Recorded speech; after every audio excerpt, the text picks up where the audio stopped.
नमस्कार दोस्तों, मैं गौरव चौधरी स्वागत करता हूं आप सबका अपने परिवार स्वाध्याय श्री में। आई होप आप लोग स्वस्थ होंगे, घर पर होंगे और अपना और अपने परिवार का ख्याल रख रहे होंगे।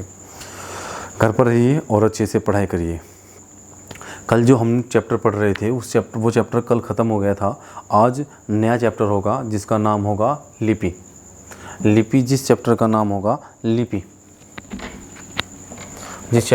होगा लिपि। आज हम लिपि को अच्छे से पढ़ेंगे। बस आप लोग नोट्स बनाइए, अच्छे से लिखिए और जितना हो सकता है यहाँ समझने की कोशिश करिए। प्रारंभ में जब मनुष्य ने अपने मन के विचारों को एक दूसरे तक व्यक्त करने की कोशिश की तो उसने भाषा का प्रयोग किया। एक दूसरे को अपने मन के विचारों को समझाने के लिए मनुष्य ने मौखिक ध्वनियों का प्रयोग किया, भाषा का प्रयोग किया। भाषा के रूप मौखिक भाषा का प्रयोग किया। मौखिक भाषा में दिक्कत यह थी कि जब तक कोई हमारे सामने है तो हम अपने मन के विचारों को उस तक पहुंचा सकते हैं, लेकिन जैसे ही वो मनुष्य हमसे दूर चला गया तो हम अपने मन के विचार को उस तक नहीं पहुंचा सकते। यह मौखिक ध्वनि की एक दिक्कत है। इसी के सल्यूशन के लिए वर्ण का आविष्कार हुआ। वर्ण की आवश्यकता, इस आवश्यकता को पूरा करने के लिए मौखिक ध्वनियों को चिन्हों द्वारा प्रकट किया जाने लगा। जो ये प्रॉब्लम थी कि हम अपने मन के विचारों को किसी मनुष्य के दूर होने पर नहीं पहुंचा सकते थे, तो उसी आवश्यकता को पूरा करने के लिए वर्ण का विकास हुआ। अर्थात मौखिक ध्वनियों को चिन्हों द्वारा प्रकट किया जाने लगा और मौखिक ध्वनियों को चिन्हों द्वारा प्रकट करने की कला लिपि कहलाती है। ठीक है, मौखिक ध्वनियों को वर्ण द्वारा व्यक्त किया जाने लगा और वर्णों को लिखने का जो तरीका हमने अपनाया वो लिपि कहलाया। लिपि जैसे अंग्रेजी की लिपि है आपकी, अंग्रेजी रोमन लिपि में लिखी जाती है। जैसे अंग्रेज़ों ने अपनी भाषा को, अपने मौखिक ध्वनियों को, अपनी मौखिक भाषा को व्यक्त करने के लिए जिस लिपि का आविष्कार किया, जिस लिपि को बनाया, जैसे उन्होंने ABCDE, उन्होंने इन वर्णों का प्रयोग किया। ये वर्ण जिस लिपि में लिखे गए हैं, जिस तरीके से लिखे गए हैं, जो इनका तरीका है लिखने का, जैसे A को हमने ऐसे ही लिखा, B को हमने ऐसे ही लिखा। ये जो इनका लिखने का जो तरीका है ये रोमन लिपि कहलाता है। ये रोमन लिपि में लिखे गए हैं और हमने जिस लिपि को अपनाया वो लिपि देवनागरी है। जैसे हमने ए को हमने लिखा तो ये है जो ए को लिखने का जो तरीका है ये देवनागरी लिपि का है।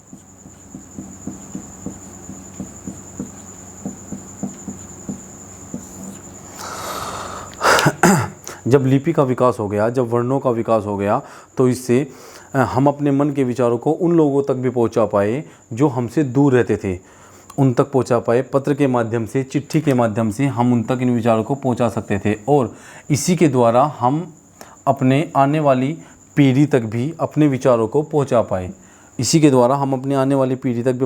पहुंचा पाए। अर्थात उसे लिपिबद्ध कर दिया गया उस ज्ञान को और वो संरक्षित हो गया आने वाली पीढ़ी के लिए।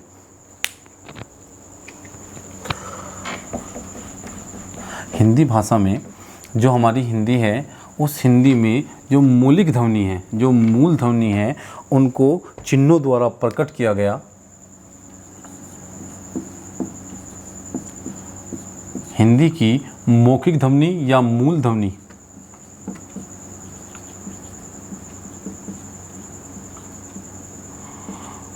हिंदी की मूल ध्वनियों को चिन्हों द्वारा प्रकट किया गया, चिन्हों द्वारा व्यक्त किया गया।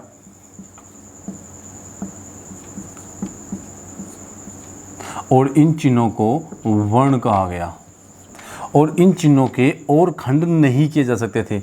अर्थात हिंदी की मूल ध्वनियों को चिन्हों द्वारा प्रकट किया गया और जो ये इन चिन्हों को वर्ण कहा गया और इन वर्ण के और खंड नहीं किए जा सकते थे।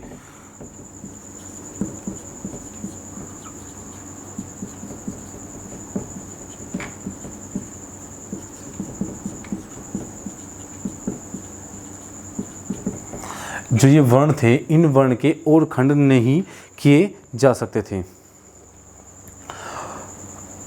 वर्णों को लिखने का तरीका हमने जो अपनाया वो देवनागरी लिपि था। जैसे हमने ए लिखा, आ लिखा, कै, खे, ये सभी देवनागरी लिपि में लिखे गए हैं।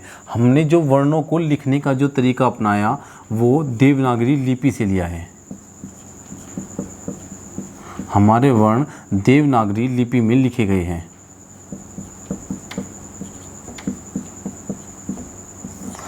हमारे वर्ण देवनागरी लिपि में लिखे गए हैं। ठीक है बच्चों, अब समझ में आया लिपि क्या होती है। मैं आपको डेफिनेशन लिखवा देता हूँ, लिपि क्या होती है।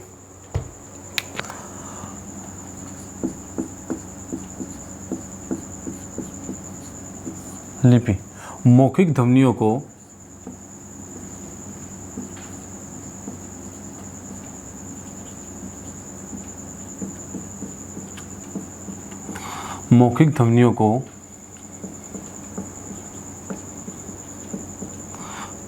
चिन्हों द्वारा प्रकट करने की कला ही लिपि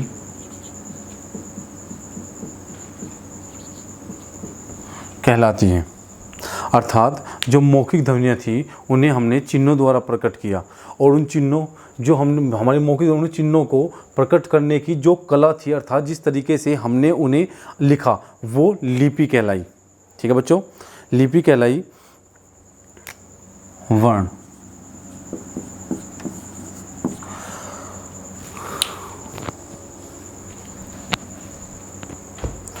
ध्वनि की सबसे छोटी इकाई, ध्वनि की सबसे छोटी इकाई वर्ण, ध्वनि की सबसे छोटी इकाई वर्ण होती है। और ध्वनि की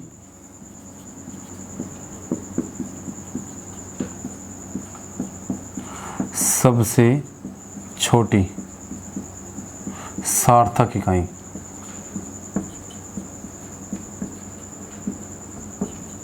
वाक्य होती है। वर्ण, ध्वनि की सबसे छोटी इकाई वर्ण होती है। वर्ण होते हैं आपके जो वर्ण होते हैं के, खे, गे, ए, आ, ई,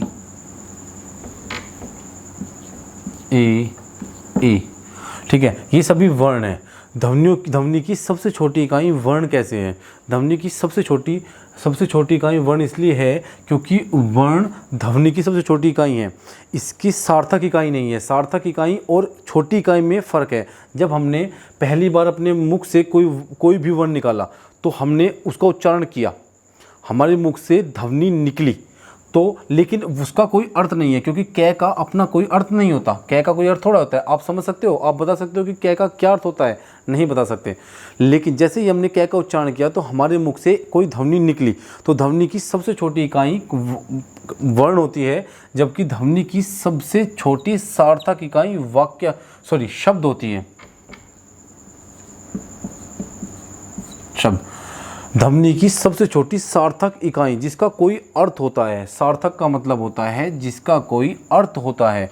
सार्थक इकाई शब्द होता है। शब्द होता है आपका, शब्द की बात अगर करते हैं, आम, पानी, ये शब्द है।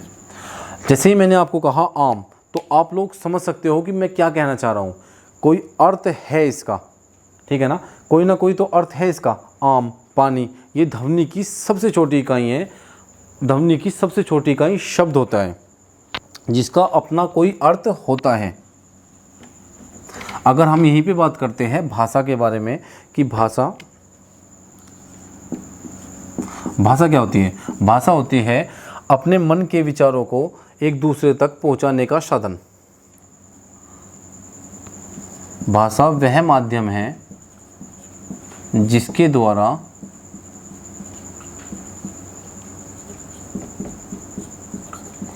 हम अपने मन के विचारों को एक दूसरे तक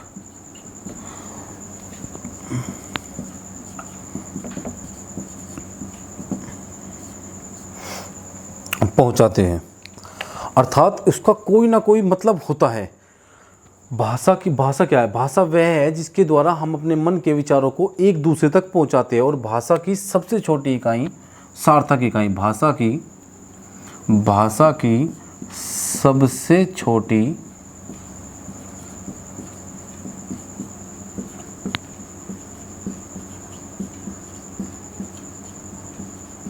सार्थक इकाई, भाषा की सबसे छोटी सार्थक इकाई वाक्य होता है। जैसे मैंने कहा मुझे पानी चाहिए।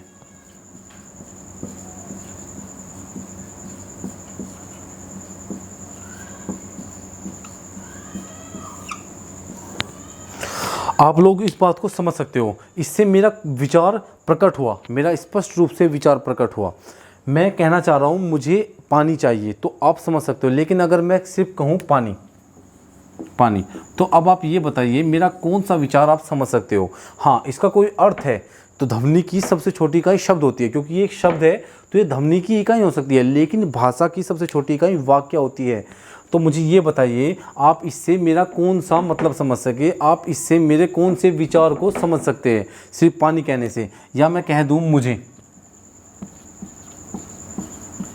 अब मुझे से मेरा कौन सा विचार समझ में आता है? अगर मेरे पूरे विचार की बात करते हैं, अब मैंने आपको बताया था, कल भी मैंने आपको बताया था कि भाषा वह माध्यम है जिसके द्वारा हम अपने मन के विचारों को एक दूसरे तक समझा सकते हैं, एक दूसरे को स्पष्ट रूप से बता सकते हैं और एक दूसरे के मन के विचारों को समझ सकते हैं।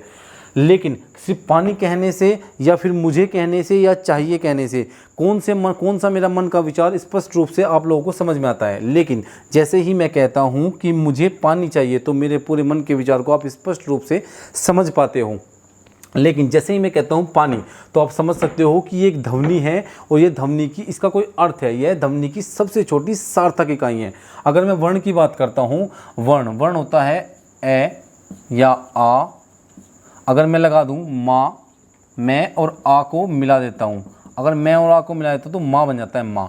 हाँ, माँ का कोई अर्थ होता है, लेकिन अलग अलग करने पर मैं और आ का कोई अर्थ नहीं होता। तो ध्वनि की सबसे छोटी इकाई हो गया वर्ण। और अगर दोनों को मिला दिया, दो वर्ण जैसे ही मिलते हैं तो कोई ना कोई अर्थ देते हैं। इन्होंने एक अर्थ दिया माँ, तो शब्द हो गया ये। तो ध्वनि की सबसे छोटी सार्थक इकाई शब्द होता है। ठीक है बच्चों?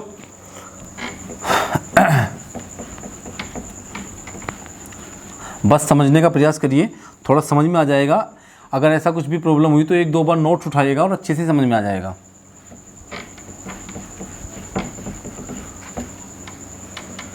आई होप आपको लिपि तो समझ में आ ही गया होगा।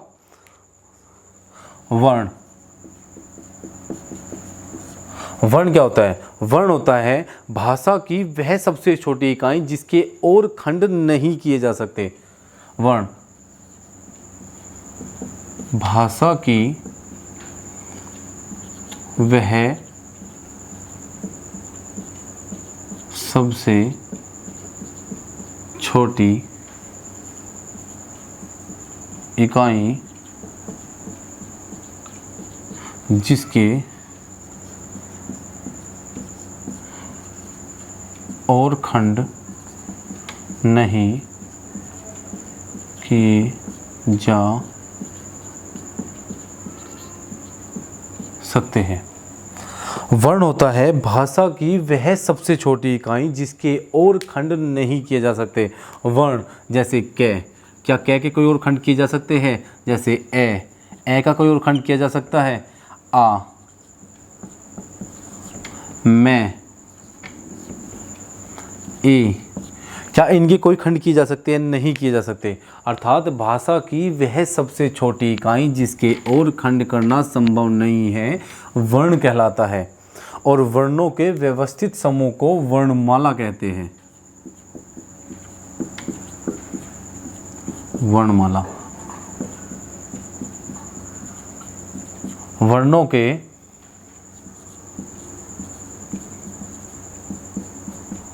व्यवस्थित समूह को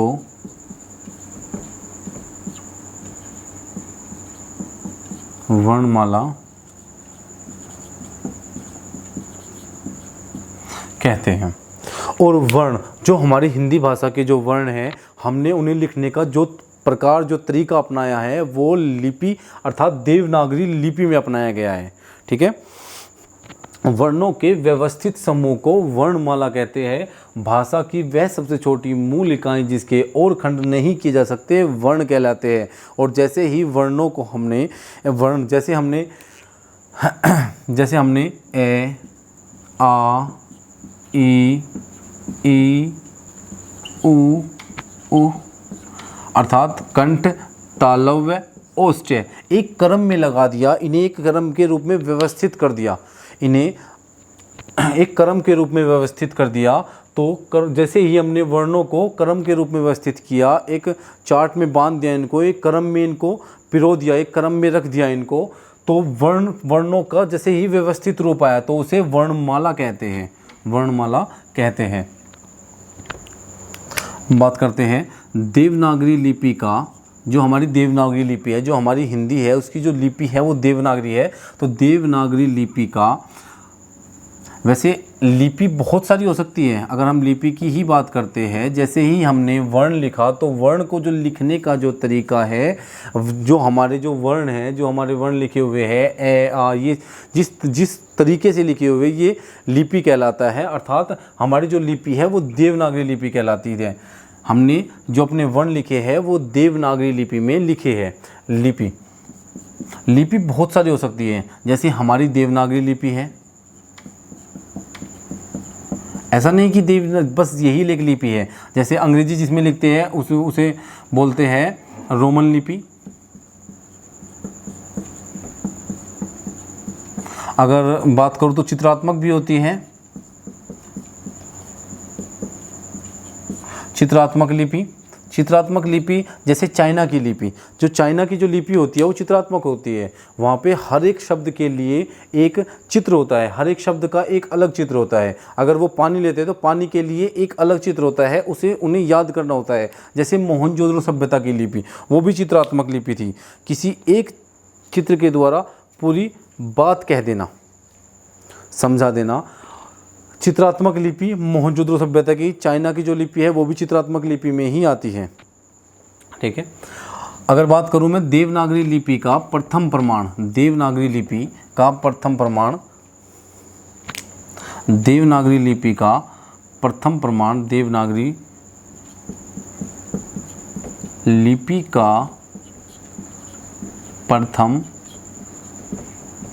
प्रमाण, देवनागरी लिपि का प्रथम प्रमाण रुद्रदामन के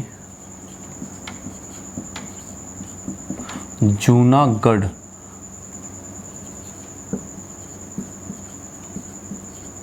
अभिलेख से मिला है। देवनागरी लिपि का प्रथम प्रमाण रुद्रदामन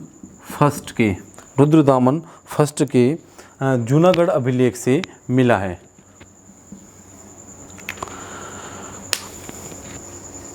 जो हमारी देवनागरी लिपि है इसका जो सर्वप्रथम प्रमाण मिला वो रुद्रदामन प्रथम के जूनागढ़ अभिलेख से मिला है। और ये जूनागढ़ है ये गुजरात में है।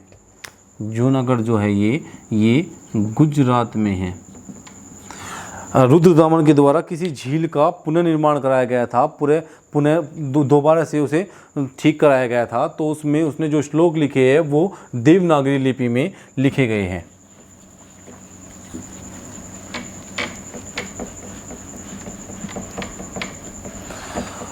वर्ण, भाषा की वह सबसे छोटी इकाई जिसके और खंड नहीं किए जा सकते वर्ण कहलाते हैं, उसे वर्ण कहते हैं। और खंड नहीं किए जा सकते उसे वर्ण कहते हैं। उच्चारण के आधार पर वर्ण के प्रकार, वर्ण उच्चारण के आधार पर।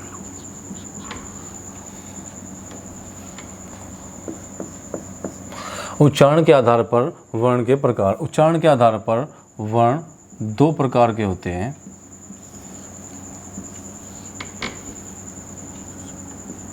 स्वर और व्यंजन।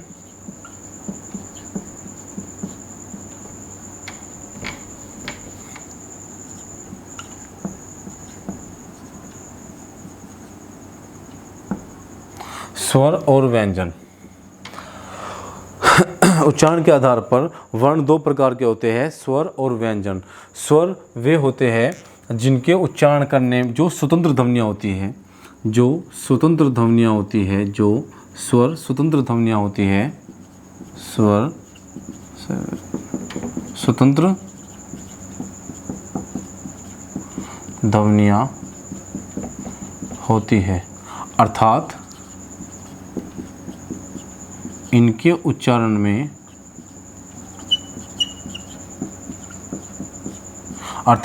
उच्चारण में किसी की सहायता लेने की आवश्यकता नहीं होती। किसी की सहायता की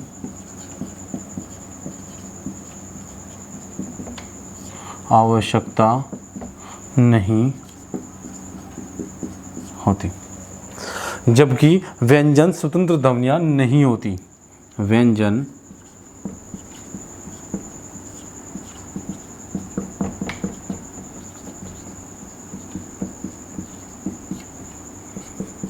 स्वतंत्र ध्वनियाँ नहीं होती। इनके उच्चारण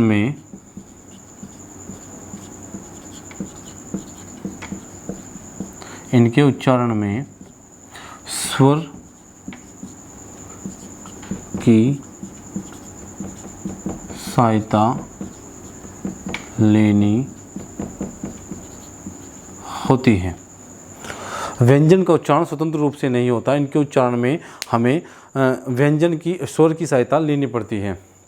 जबकि जो हमारी वर्णमाला में व्यंजन को व्यवस्थित किया गया है वो ध्वनियों के आधार पर किया गया है।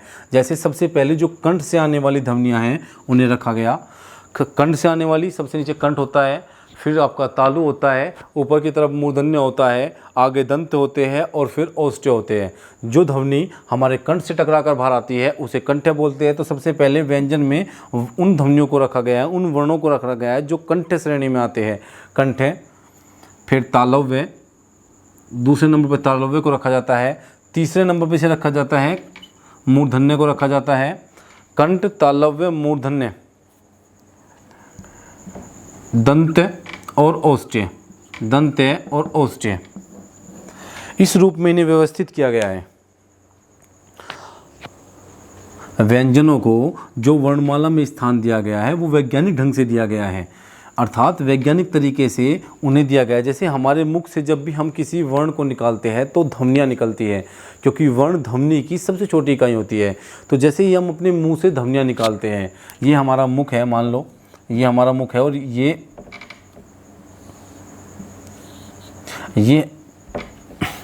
इतनी अच्छी पेंटिंग नहीं है मेरी। मान लो ये हमारा मुख है और यहाँ से, ठीक है, ये हमारा मुख है। अगर मैं इसे थोड़ा सा ऐसे बना दूँ, ठीक है, तो ये अगर यहाँ पे हमारा यहाँ पे कंठ है तो ये तालव्य होगा, यहाँ पे मूर्धन्य होगा, यहाँ पे दंत्य होगा और यहाँ पे ओष्ठ्य होंगे। ठीक है, अब कोई ध्वनि हमने बोली, जैसे ही हमने किसी वर्ण का उच्चारण किया, अगर वो कंठ से टकराई और बाहर निकल गई बिना किसी से टकराए तो कंठ्य ध्वनियाँ होगी। अगर कोई ध्वनि मूर्धन्य से टकराती है तो मूर्धन्य, तालव्य से टकराती है कंठ, तालव्य, मूर्धन्य, दंत्य और ओष्ठ्य। अगर तालव्य से टकराती है तो तालव्य ध्वनि। इसी प्रकार वर्णों को व्यवस्थित किया गया है ध्वनियों के आधार पर। जौन सी भी ध्वनि, जो भी वर्ण जहाँ से टकराता है, जिस ध्वनि के माध्यम से हमारे मुख से बाहर निकलता है, उसी आधार पर वर्णों को व्यवस्थित किया गया है। अब हम बात करते हैं स्वर की। स्वर क्या होते हैं? स्वर स्वतंत्र रूप से बोली जाने वाली ध्वनियाँ होती है, अर्थात इनके उच्चारण में किसी की भी सहायता लेने की आवश्यकता नहीं होती। ये स्वतंत्र ध्वनियाँ होती है।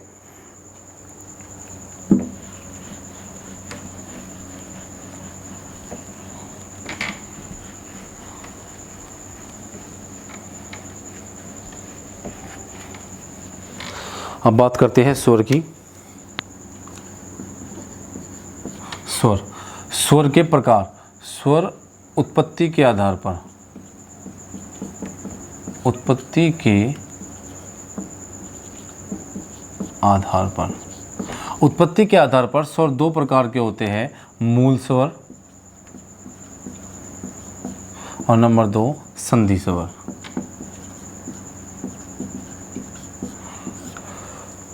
स्वर को आप जानते हैं, स्वर क्या होते हैं? स्वर स्वतंत्र ध्वनियाँ होती है जिनके उच्चारण करते समय किसी भी प्रकार की, स्वर का उच्चारण करते समय किसी की सहायता लेने की आवश्यकता नहीं होती।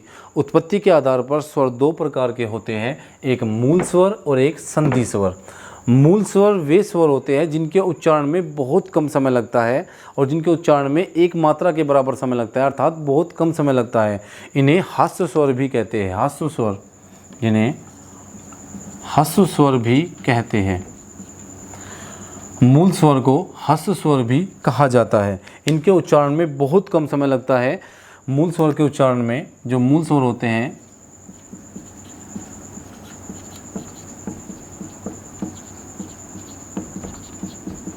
बहुत कम समय लगता है। मूल स्वर के उच्चारण में बहुत कम समय लगता है, इन्हें हास्य स्वर भी कहते हैं। आई होप आप लोगों को सब कुछ बहुत अच्छे से समझ में आया होगा। जितना मैंने आपको समझाया वो बहुत अच्छे से आपको समझ में आ गया होगा। सॉरी बच्चों, फ़ोन आ रहा है, 1 मिनट बस, सॉरी। जितना आपको समझाया है वो आपको बहुत अच्छे से समझ में आ गया होगा। I hope so. आप लोगों ने नोट भी किया होगा, आप लोगों ने इसे अच्छे से नोट किया होगा। घर पे रिवीजन करिए। जितना आपको कराया जाता है उसे डेली रोज़ नोट करने के बाद साथ के साथ उसका रिवीजन करिए। एक बार क्लास में आने से पहले दोबारा रिवीजन करिए। आपका एग्ज़ाम होगा तब आपको सब कुछ बहुत आसान लगेगा और बहुत जल्दी से कवर हो जाएगा। ठीक है बच्चों, अब चैनल को शेयर करिए, सब्सक्राइब करिए और लाइक करिए। जितना हो सकता है ज़्यादा से ज़्यादा शेयर करिए ताकि आप लोगों की सपोर्ट से अच्छे से हम और टीचर ला सके, आप लोगों को सारी क्लासेस यहीं पे प्रोवाइड करा सके। ओके बच्चों, धन्यवाद। आज के लिए इतना ही रखते हैं, आगे का कल करते हैं। धन्यवाद।